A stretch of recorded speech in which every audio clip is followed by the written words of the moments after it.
retrouver pour une nouvelle édition de Terre de Mission, l'émission religieuse de TV Liberté. Au programme aujourd'hui, nous allons recevoir l'abbé Jean-Yves Ducournau, ancien aumônier militaire, qui vient nous présenter son testament spirituel, un livre qui s'appelle « Des armes et des âmes », un livre donc sur la mission de l'aumônier militaire.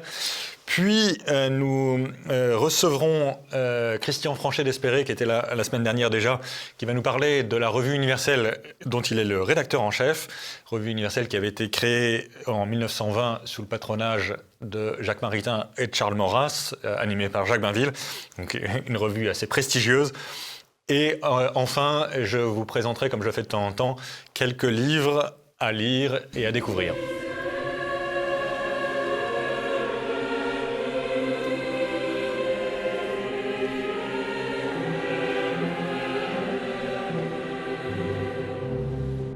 Eh bien, retour sur le plateau de Terre de Mission et j'ai le plaisir d'accueillir le père Jean-Yves Ducournau. Bonjour mon père. Bonjour. Vous êtes aumônier militaire et vous venez de publier un très bel ouvrage qui s'appelle « Des armes et des âmes ». Donc évidemment, le jeu de mots échappera à personne, mais c'est clairement la mission de l'aumônier militaire d'être au carrefour de deux mondes très opposés. Le monde de l'Église qui est un monde de paix, de réconciliation, et le monde militaire qui est un monde de guerre par construction. Et donc vous êtes un peu, j'allais dire, à la frontière de deux mondes. Comment est-ce que vous vivez ça comme aumônier militaire avant de venir au livre, évidemment? Alors maintenant, je suis aumônier militaire en réserve citoyenne, après avoir fait de nombreuses années au sein de l'aumônerie en tant qu'aumônier active, notamment à la Légion étrangère, pendant quelques années. Aujourd'hui, je voudrais quand même dire que nos militaires sont des êtres de paix, sont des hommes de paix. Vous faites bien de le rappeler. Parce que c'est important aussi, puisque en fait, ils ne sont envoyés sur les théâtres de guerre et de conflits que pour faire cesser les guerres et les conflits. Alors évidemment, avec les moyens qui sont les leurs, mais ils sont la branche armée du politique de manière à ce que effectivement la situation normale revienne. Alors la présence du prêtre aux armées, c'est une présence effectivement de paix, de réconfort, de soutien, d'écoute.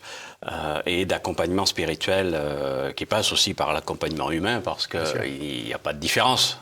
La spiritualité... Il n'y a pas la surnature d'un côté et la nature de l'autre. Non. Spiritualité, ça vient d'esprit. Esprit, ça a donné inspirer, respirer et même expirer. Donc en fait, tout est lié. Tout est lié. Et donc évidemment, l'aumônier militaire, et en particulier aux premières loges, si je puis dire, pour les questions fondamentales de la vie et de la mort, puisque vous accompagnez des gens qui risquent leur vie. Absolument, c'est pour ça que le vocabulaire peut-être entre l'Église et l'armée se rejoint, puisque les uns comme les autres ne vivent pas d'un métier, mais d'une vocation. On entre un petit peu, je dirais, en sacerdoce dans l'armée aussi, parce qu'on donne sa vie. On donne sa vie, enfin, en disant qu'on est préparé au moins théoriquement à ce don qui passe au sacrifice. Le sacrifice, c'est un terme aussi que l'on retrouve dans la foi, mais il y a aussi l'abnégation, le don de soi, le dépassement, beaucoup de choses qui rejoignent le lieu spirituel. Et à partir de là, notre présence est tout à fait, je dirais, même si on n'a pas un tapis rouge qui nous invite comme cela à être accueillis comme des princes. Non, pas du tout. Notre présence, c'est une présence humble d'accompagnement. Voilà. Et alors, comment ça se passe? Est-ce que tous les chefs de corps vous accueillent volontiers? Est-ce qu'il y en a qui sont plus ou moins sympathisants? Comment ça se passe? Il y a de tout, concrètement, il y a de tout. Moi, j'ai eu la chance d'avoir des chefs de corps très avenants, très accueillants, sauf un. D'accord. Bon, ça arrive, mais je ne vais pas lui en tenir rigueur. Bon, voilà, il avait ses idées, moi j'avais les miennes, donc à partir de là, Qui n'étaient pas les mêmes. Oui, ils n'étaient pas les mêmes, mais on a pu quand même travailler ensemble, parce que on ne travaille pas pour soi. Bien sûr. L'un comme l'autre, nous travaillons pour les soldats. Si on commence à travailler pour nous-mêmes, et pour son propre succès et sa propre gloire, on va à l'échec et on ne sert pas les hommes qui sont avec nous.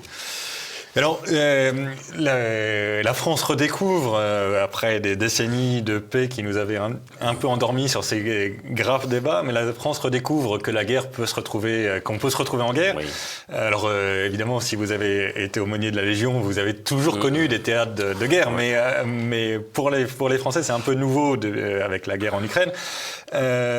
Se repose la question de ce que c'est qu'une guerre juste, se repose la question de savoir dans quel contexte on a le droit d'engager, donc de pousser des hommes à risquer leur vie. Enfin, c'est quand même pas tout à fait rien de prendre ces décisions-là. Non, parce que quand on dit guerre juste, on tombe dans la subjectivité. Il n'y a pas de loi qui spécifie qu'une guerre est juste. Il y a peut-être une définition d'une guerre légitime ou une guerre que l'on peut dire justifiée par rapport à un agresseur. Voilà. À partir de là, on peut avoir une réponse qui peut être justifiée, voire légitimée.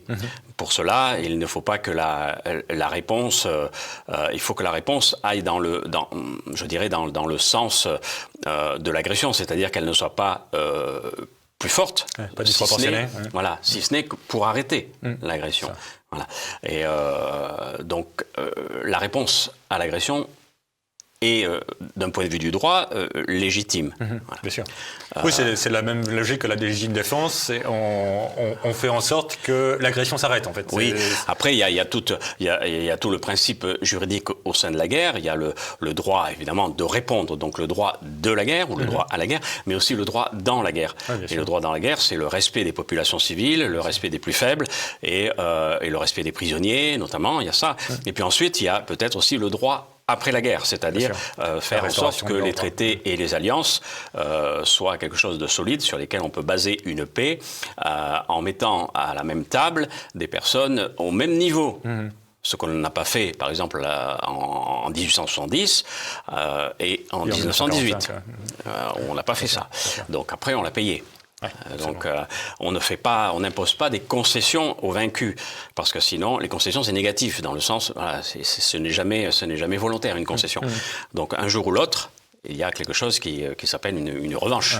Voilà. Et a fortiori pas de capitulation sans condition, comme on a réclamé en 1945.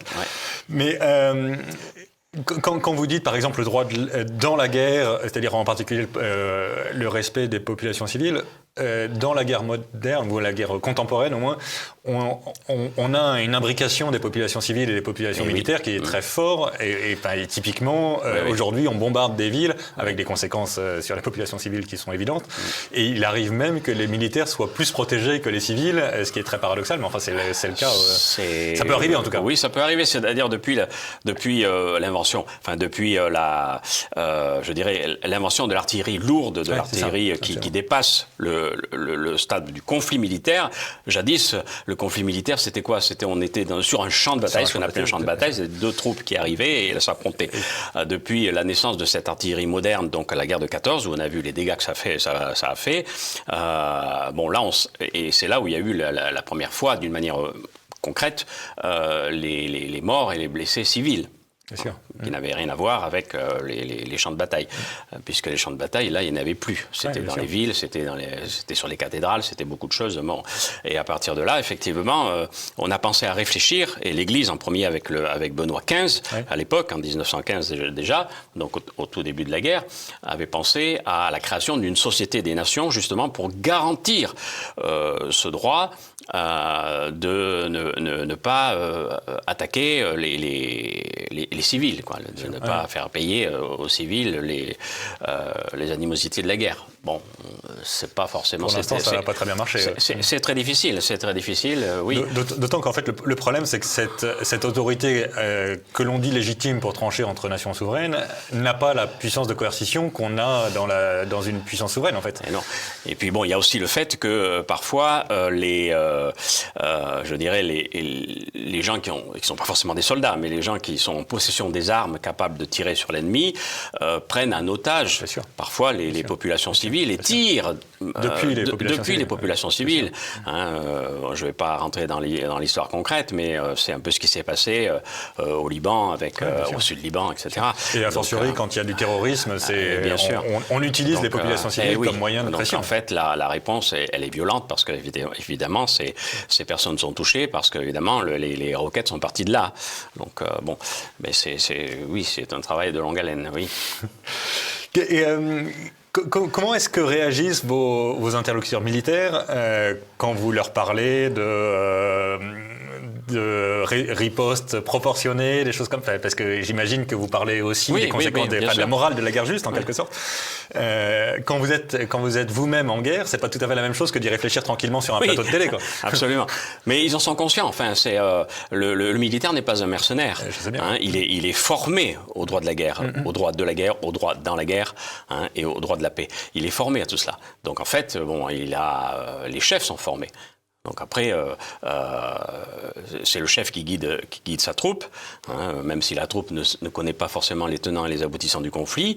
Elle suit le chef dans un climat de confiance réciproque, effectivement. Donc, et le chef lui-même suit ses propres chefs. Donc il y a quand même une formation. Ce n'est pas nouveau pour un militaire. Non, je sais pas. Voilà. Donc à partir de là,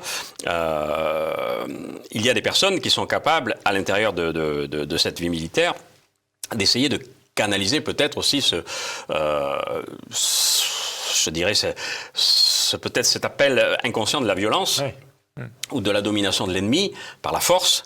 Or, la force, c'est quelque chose qui se maîtrise. Oui, bien sûr. La force n'est pas la violence. La violence dépasse la force. La force, c'est quelque chose qui se maîtrise. Il peut y avoir de la violence dans la force, et là, ça peut mener à la vengeance, etc. Et c'est ça qu'il faut faire attention, que cette force ne se transforme pas en violence, qui elle-même peut se transformer en haine.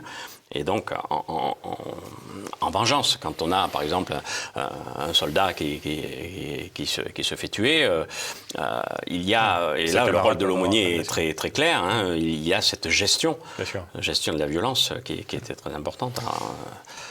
Merci beaucoup, donc Père Jean-Yves Ducournau, Testament spirituel d'un aumônier militaire, des armes et des âmes.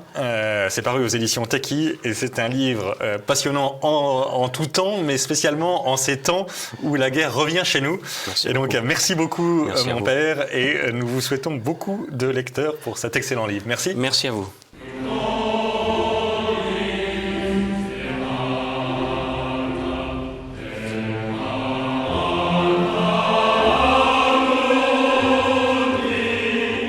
Retour sur le plateau de Terre de Mission et j'ai le plaisir d'accueillir de nouveau Christian Franchet d'Espéré. La semaine dernière, il venait parler de l'admirable livre, recueil de correspondance entre Maurras et le Carmel de Lisieux, un chemin de conversion.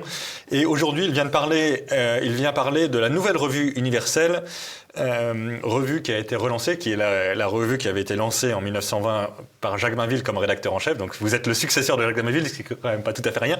Et qui avait été patronnée d'un côté par Maritain et de l'autre côté par Maurras, qui avaient ensemble reçu un héritage et qui l'avaient consacré à cette revue, qui a lancé Henri Massis, qui a été une revue prestigieuse dans la droite catholique française, et qui a été relancée par notre ami Hilaire de Crémier. Et donc voilà, je voulais qu'on parle de cette grand titre. Tout à fait. À l'origine, Jacques Bainville était le directeur. C'est ça. Et le rédacteur en chef était Henri Massis. C'est ça. Qui est devenu directeur après la mort de Bainville.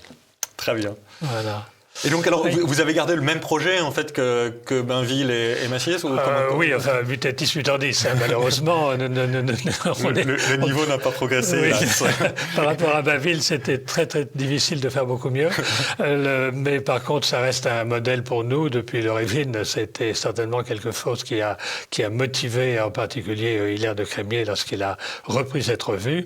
Et il m'en a confié la rédaction en fait, il y a maintenant bientôt une douzaine d'années, ce qui commence à faire un bail un tout petit peu long. Il faudra sans doute que voilà. Mais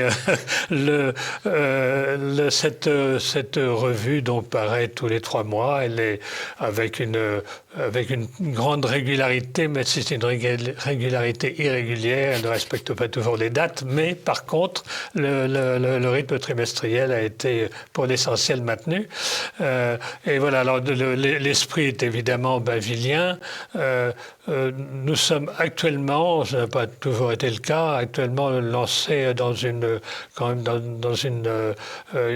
campagne en faveur de Maurras, dont on peut un peu plus parler depuis qu'il avait été le héros d'une histoire de commémoration au ministère de la Culture il y a quelques années. Ça ne m'a pas échappé.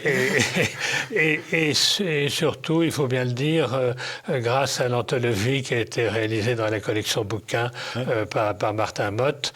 Et cette anthologie a permis à beaucoup de gens d'accéder enfin à des textes qui étaient devenus très difficiles d'accès.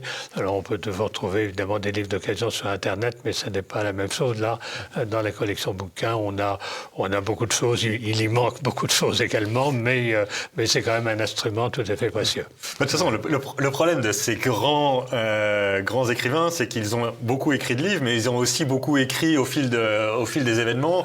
Et donc, évidemment, il y a beaucoup d'articles qui sont plus du tout compréhensibles. Maurras a plus publié que Voltaire lui-même, ce qui est pas rien. Alors, bien entendu, dans le combat quotidien, il y a seulement beaucoup de défaits qui n'ont plus de signification pour nous aujourd'hui, ou en tout cas ne peuvent intéresser que les historiens.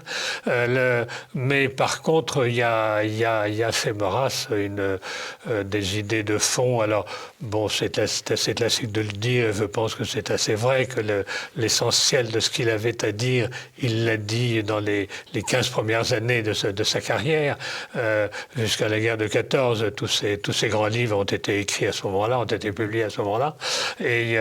Et il faut à nous, bien entendu, maintenant de comprendre et de faire comprendre comment ça garde une actualité. Parce que ce n'est pas évident. Maurras a une image, il faut bien le dire, catastrophique à beaucoup d'égards, à cause, pour des raisons que l'on connaît. Bon, son antisémitisme sur lequel on a dit beaucoup de choses, beaucoup de bêtises naturellement, beaucoup de mensonges encore plus, mais aussi la réalité a très souvent été dite et exposée. Et il a également évidemment eu il a soutenu le maréchal Pétain d'une manière très très fidèle. Là encore, en expliquant pourquoi. Ce qu'on oublie souvent, c'est que Maurras était le contraire d'un imbécile. Il avait quand même une lucidité, et quand il a pris des positions comme celle-là qui nous paraissent difficile, compliqué à défendre aujourd'hui, il y avait toujours une raison derrière. C'était pas par hasard, voilà. Et peut-être visait-il aussi autre chose que le succès, l'immédiat. Il s'est rendu compte qu'il y avait des choses qui ne pouvaient pas être obtenues très vite, en particulier la restauration de la monarchie, qui était quand même son thème, celui qu'il a réinventé. Dont il se rendait bien compte que ça ne serait pas pour demain. Donc, dans ce cas, il y avait un certain nombre de mesures à prendre. Sauver la patrie avant de la reconfier à ses légitimes chefs. Voilà. Alors on essaie donc dans cette revue de rendre Maurras lui-même, de le faire redécouvrir et de montrer comment il peut s'adapter aujourd'hui. Voilà. Alors revenons un peu au projet de la revue universelle de 1920. Est-ce que vous continuez cette idée-là? La première revue universelle était faite pour réunir d'un côté l'empirisme organisateur de Bainville et de Maurras, donc le naturalisme politique en quelque sorte, et de l'autre côté, au plan spirituel, le thomisme de Maritain et de Massy. Est-ce qu'il y a encore des thomistes capables de discuter avec des maurassiens aujourd'hui? Comme dans l'Église de manière générale, c'est devenu plus rare de défendre le thomisme en lui-même, sauf souvent justement à travers des intermédiaires comme la doctrine sociale de l'Église. Voilà. Mais alors à ce point de vue-là, oui, bien entendu, nous continuons ce dialogue. Il y avait un aspect, indépendamment du thomisme, il y avait un aspect de restitution de l'importance du religieux par rapport à la politique. Oui. Et ça nous, évidemment, nous le faisons complètement. Il est sûr qu'un homme, un pape comme Benoît XVI, a beaucoup fait pour que nous comprenions le sens que pouvait prendre le religieux dans la vie politique. Et ça, le montrer à travers Maurras, qui a été, ça c'était une réflexion qu'a faite Gustave Thibon. Gustave Thibon disait qu'il avait rencontré beaucoup de grands théologiens, de grands religieux, mais qu'il n'avait jamais rencontré quelqu'un spirituellement aussi profond, aussi pénétrant que Maurras. Ah, intéressant, j'ignorais ça. Voilà. C'est un expert en la matière. Tout à fait. Il n'était pas maurassien au sens propre. Il aimait l'homme Maurras, mais il n'était pas maurassien politiquement. C'était pas en tout cas, c'était pas son souci prioritaire. Mais voilà, il y a dans Maurras cette dimension spirituelle qui est aussi et en même temps une dimension politique, et c'est ça que nous voulons défendre dans cette revue. Eh bien, voilà. Bravo, c'est un très beau projet aussi de relancer un titre aussi prestigieux, en vous souhaitant que... D'un côté, que ça ait le même succès, le même rayonnement que la revue universelle du départ, et d'un autre côté, que ça ne capote pas avec une condamnation de l'action française renouvelée. Je vous le souhaite en tout cas. Merci beaucoup, cher Christian Despéré. Et écoutez, vous êtes évidemment le bienvenu sur ce plateau pour revenir parler de Maurras, de la revue universelle ou de tout sujet religieux et politique en même temps. Merci beaucoup, Guillaume.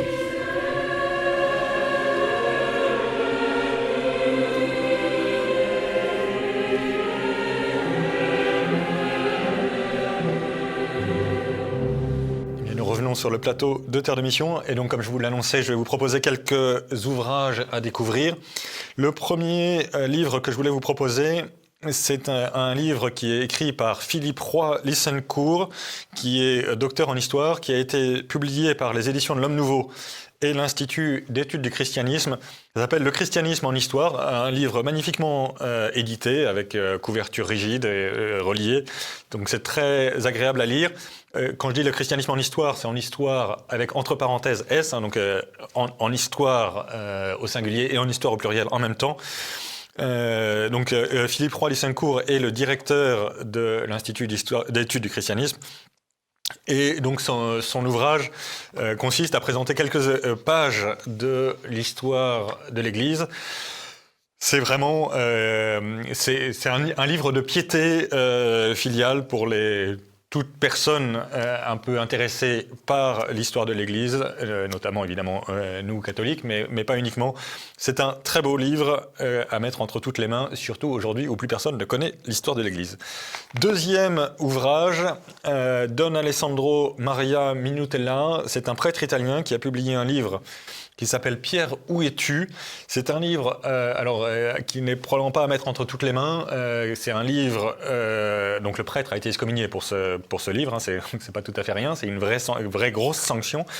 Don Minutella est donc un prêtre sicilien, je crois, qui a publié un dossier très à charge contre le pontificat du pape François. C'est donc moi qui l'ai édité il y a quelques semaines. Pourquoi est-ce que je l'ai fait ? Parce que je pense que le dossier mérite d'être étudié. Je ne suis pas d'accord avec la thèse de l'auteur qui croit que l'élection du pape François est une élection invalide parce qu'il considère que la démission de Benoît XVI n'a pas été faite dans les règles. Personnellement, je ne suis pas du tout convaincu par l'argumentaire, mais ce n'est pas le sujet. La raison pour laquelle je pense que le livre méritait d'être diffusé en français, c'est que le dossier lui-même est un dossier très important et évidemment très douloureux à lire pour un catholique, mais enfin qui mérite d'être regardé en face. Il y a beaucoup de points qui posent des problèmes dans ce pontificat, des problèmes doctrinaux, je ne parle pas problèmes doctrinaux, problèmes moraux. Voilà, c'est ce que produit Don Alessandro Minutella. Pierre, où es-tu ? C'est paru aux éditions Presse de la Délivrance. Et enfin, un livre, là aussi, à mettre entre toutes les mains. Alors, c'est un livre un peu imposant, qui est paru aux éditions du Jubilé de Jean de Saint-Chamas et d'Olivier Vandamme sur la doctrine sociale de l'Église.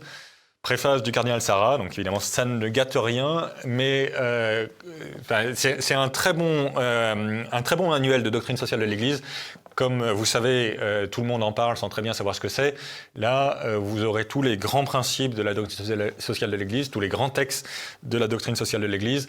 C'est j'allais dire une Bible, c'est peut-être pas forcément le mot pour parler d'un livre comme ça, mais c'est un livre qui mérite vraiment d'être dans toutes les bibliothèques et d'être consulté le plus fréquemment possible. Voilà 3 livres très différents les uns des autres, mais qui tous méritent d'être lus, étudiés, feuilletés en tout cas. Voilà, des livres à lire et à étudier. Ainsi s'achève notre édition. La semaine prochaine, ce sera Jean-Pierre Mogendre qui animera les Terres de Mission. Nous nous retrouvons quant à nous dans 3 semaines et d'ici là, que Dieu nous garde.